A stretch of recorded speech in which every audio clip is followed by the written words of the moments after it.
Hello everyone, and welcome to another Star Citizen Addicts Anonymous, and this is going to be my state of the game. Hey guys, how are you? Alright, so in my last video, Trolls and $100 million, I stirred up a firestorm. I kicked a hornet's nest, whatever you want to call it, and I called some people out. And I want to make sure that you understand exactly what I mean, and you can go back to that video, and you can listen to it, and you could watch it, and you could read my comments afterwards. I think everyone's entitled to an opinion, and I think that everyone has the right to express their opinion. When that opinion becomes preachings that are shoved down people's throats, you are now a troll, and just get off the channel, create your own, and put your information up there. Other people do that, and if you like and want to follow their opinion, you go and you support them, and the more you support each other and congeal together, the more likely you are to get people to listen to you, to hear what you are saying. But when you go to a channel, go to a place where your dissenting opinion is held to be true, all you're going to be doing is creating an environment of hatred and belligerence, and, well, you get the idea. So, I understand that many of you are upset about the terms of service, and that's something I definitely have to look into. It's not something I ever was really wholly concerned about, because I have a belief in the game, and a belief in why and how it's going to come out over time. Alright, so let's get rid of some of this stuff. Let's talk. So, let's go back to the beginning, to a time when I wasn't part of it. I did not know about this game at all until Scott Manley introduced me to it in one of his videos called From Wing Commander to Star Citizen. When I first saw the video title, I laughed because it was about Chris Roberts, and I just said, oh great, Chris Roberts, here he is, trying to be Richard Branson and start a space company. And I just let it go. And then as Gamescom started to get close, I was on Good Old Games, and I purchased Wing Commander, and I decided, let me watch Scott Manley's video and see what it's about. So I believe this is 2012, 2013. I think it was 2012. It was 2013. So it was just about 3 years ago. So what happened then was that I watched Scott Manley's video, and I was playing Wing Commander just before it, so it was kind of funny. And I saw Star Citizen. I saw what he was showing me. And I just got floored. And I got excited about a brand new game that Chris Roberts was going to be doing, that was going to be coming out. Wow, the scenery is just gorgeous, isn't it? And I was most excited about what was presented to me, which was Squadron 42. Chris Roberts' games, while not that open world, do anything, be anything, go anywhere, well, wait, that's not true. He does have games like that, and we'll get to it. But the games that I was interested in were the games like Wing Commander and Strike Commander and Pacific Commander and you name it, were the games where they had really rich storylines, and yes, it was scripted, but it was a dynamic mission tree, and you could win or lose many different ways. And I was very interested in that because I miss these games that tell these rich, dynamic, these engaging, these stories that build imagery in your head, in your mind, and make you think your way through them and imagine you being in that universe. Well, Squadron 42 became why I backed. I immediately bought an Aurora, and I was on my way. Oh, I think this is a dead end, isn't it? Yeah, this is a dead end. Dead end and lost. So Squadron 42 is why I backed, and I really, really, really wanted it. In fact, in the beginning, I think Renegade Shank and I believe it might have even been Reaper, who now goes by Obi-Wan Kenobi or something like that. I think those were two of the first people I started talking to, and then Captain Gloom, who are all members of my organization called the Enablers.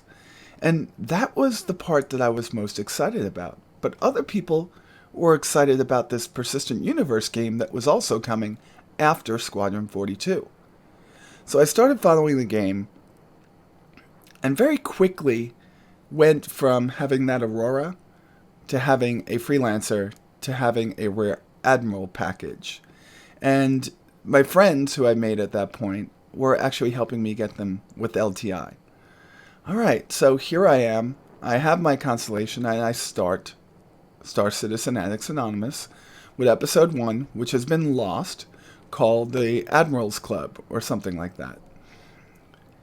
Well, in the beginning, I was excited about the game, and I still am. In the beginning, when I started reading about the persistent universe and what they wanted to do with it, I shook my head and said, well, that technology just doesn't exist.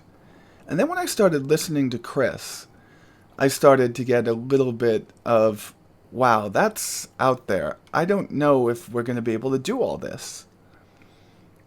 And I started not to get doubts, but to wonder, are they really on the right time schedule? And for me, does that time schedule matter if they can deliver on what they say that they're going to do? So time went on. And I wound up with a bunch of ships at that point. By the next year, my company was sending... Oh, I've never been up here. Shit. Oh, yeah, I have. By the next year, my company was going to be sending me off to California. And it was the perfect opportunity. I don't think I've ever been here. Yeah, wow, I don't think I've ever been here. Well, it was the perfect opportunity for me to begin to, well, make friends. And I started making friends before that with Sandy Gardner, and she is now a very good friend. With Ben Lesnick, very good friend. Eric, still support him wholeheartedly, just don't have the opportunity to get in touch with him as much because, I work full-time, I go to school full-time, and I do a full-time YouTube channel. So trying to cover 2 games in depth is kind of tough, especially when I'm trying to do my own things also. So I made friends with them, and then my company sends me out to Huntington Beach, and this is 2014. Okay, so it's a year after I started. I still feel kind of sort of like, wow, this is great. Things are coming out. Arena Commander, it's okay. I'm not into this gauntlet style. Why don't they do missions? I still have my doubts. I'm still kind of all gaga and Kool-Aid drinking about the idea, but I'm having my doubts. So Ben, Will, and I believe it was Chelsea, and Sandy wasn't there. Forrest, and a couple of other people all greet me that day. And I begin to walk around and I begin to talk to the different people there. I talked to Chris Smith for quite a while, along with one of the Davids, David Hobbins, who created my Mustang. I talked to David Haddock, who I'd already talked to on my show and have talked to many times since. And I talked to Forrest and I talked to a few other people. Well, there's something that started to change in me when I was there. And it was that I started to get, not belief, but confidence in that they were going to be able to do exactly what they said they were going to be able to do. It's very rare for someone to be able to fake passion, to fake a belief system, to fake a I can do it attitude, to fake a this is what we're creating attitude. I would say it's impossible for a group to fake that just for one single person coming through. I wasn't on a tour. I was there as a guest, as a friend. And I've been there twice now. But when Chris finally got off his phone, and Chris's office back then was there, doors open, wide open, anyone could walk in there, and I saw people just walking in there and talking to him. And he wasn't that tyrant that people have made him out to be before I actually got to meet him. He was actually welcoming and listening to their strategies and their ideas and giving heartfelt and truly mature, not belligerent, feedback. And that's some of the things I've heard that people said he did. The negative piece, not the positive piece I saw. And I know he didn't know I was there. So he wasn't putting on an act. Well, time went on. I talked to Forrest the longest. And all of a sudden, Chris comes out of the office and goes, I heard Batgirl was here. comes over, gives me a huge hug. All right, so here's this guy who, Ben and I, he's a little bit taller than me, so he made me feel, small. And Chris made me feel small because he's a big man, but he also has his presence. But most of the people there were small and sitting down. So I get this guy that comes over and makes me feel all of a sudden warm, welcomed, and like part of the team. And then he spent 45 minutes talking to me about things that at that point, and I think at this point, I don't want to share with you all because it was the man's vision.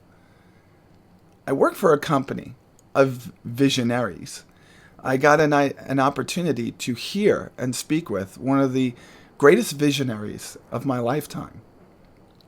And when I was speaking with Chris, I felt like I was speaking with somebody with those same ideals, those same qualities. And he didn't sell me on it. He didn't convince me on it. He just told me in his own way what he wanted to do. Oh, hi, Eric. It's been a long time since I saw you. And I just believed. And it wasn't like I was convinced. It was just like, I believe it will come out. But at the same time, knowing what he wanted to do, I understood at that very moment that this time schedule thing that everybody was relying on was not really going to be, what was going to happen. Most of the technology that he was talking about did not exist inside the CryEngine. And he was putting together a team still in 2014 that can do it. And I believe at this point they have those people and that this game will come out. So all of this, the PTU, the Player Test Universe, which comes out before this, the Arena Commander module, the Persistent Universe module, are all just sandbox testing grounds for the technology that's needed for the first game that's supposed to come out.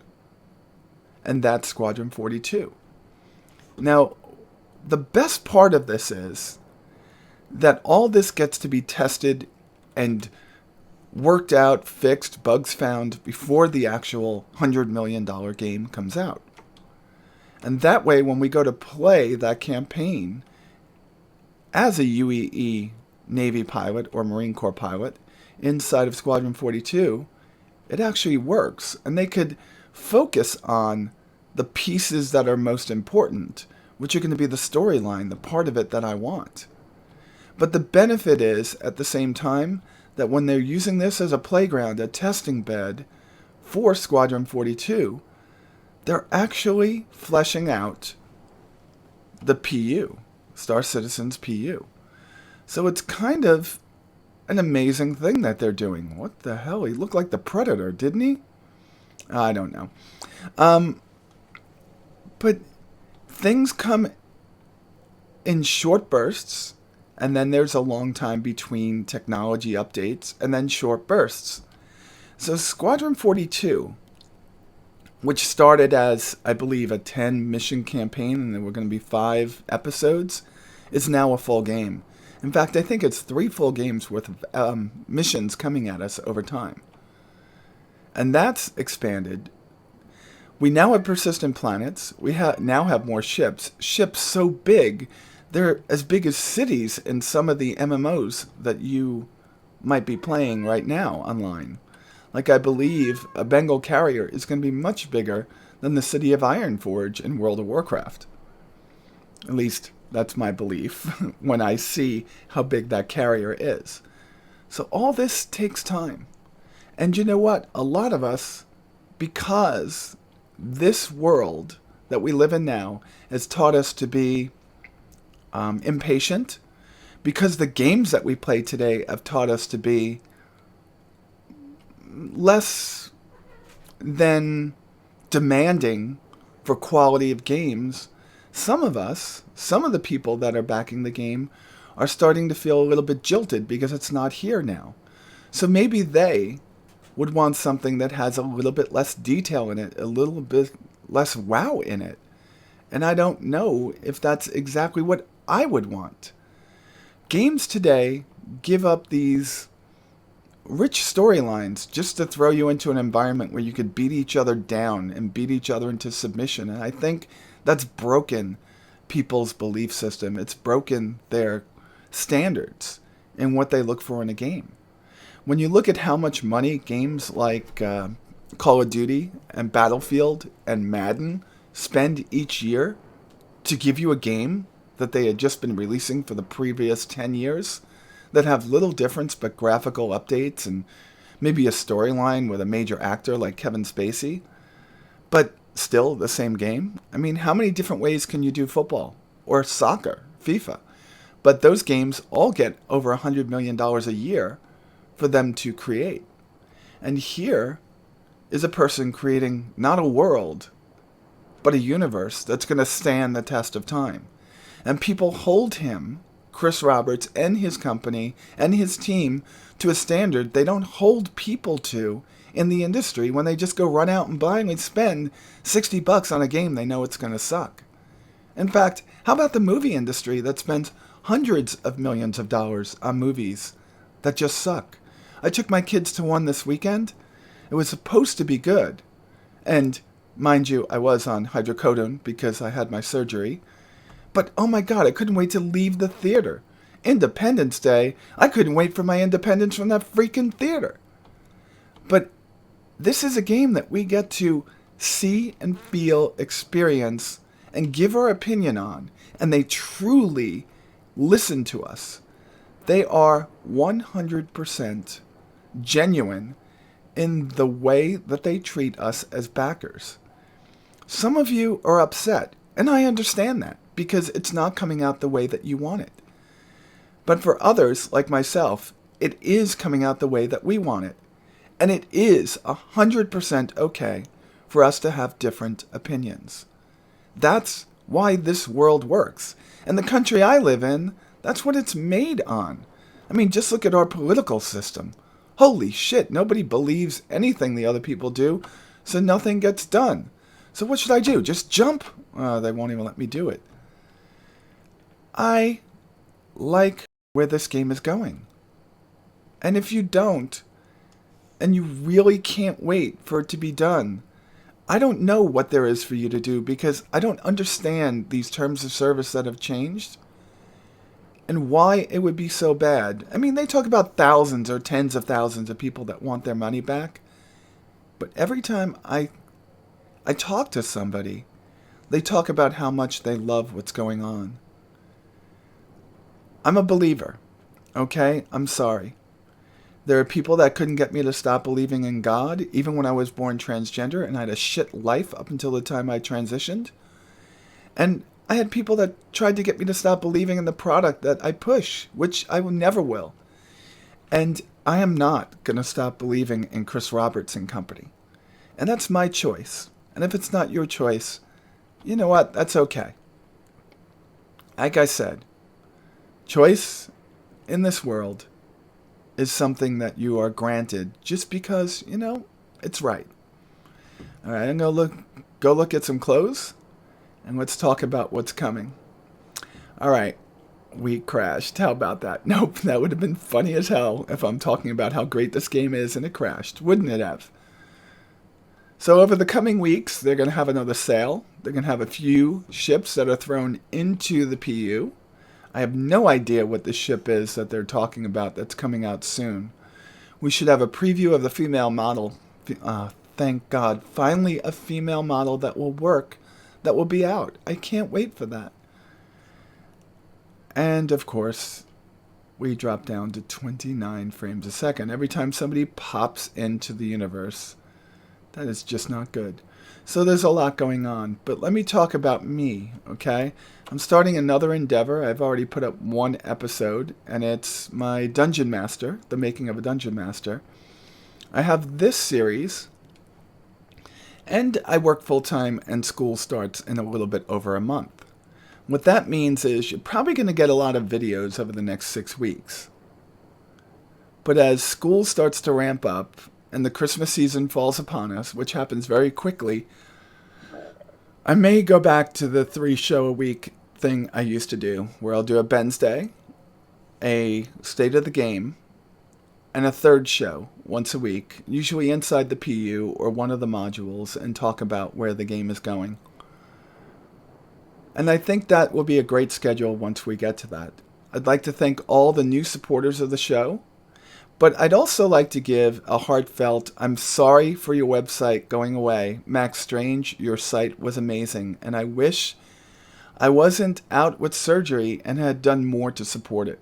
If you all go to maxstrange.com, he had some pretty awesome sci-fi writing out there. I'm not sure why he's closing his site, but over the next couple of weeks, he does have some ships that are being given away. So please go out there, take the surveys, read the articles, and get yourself into his wonderful giveaway so you could possibly win some of the ships that were just announced. All right, folks, I'll be back soon.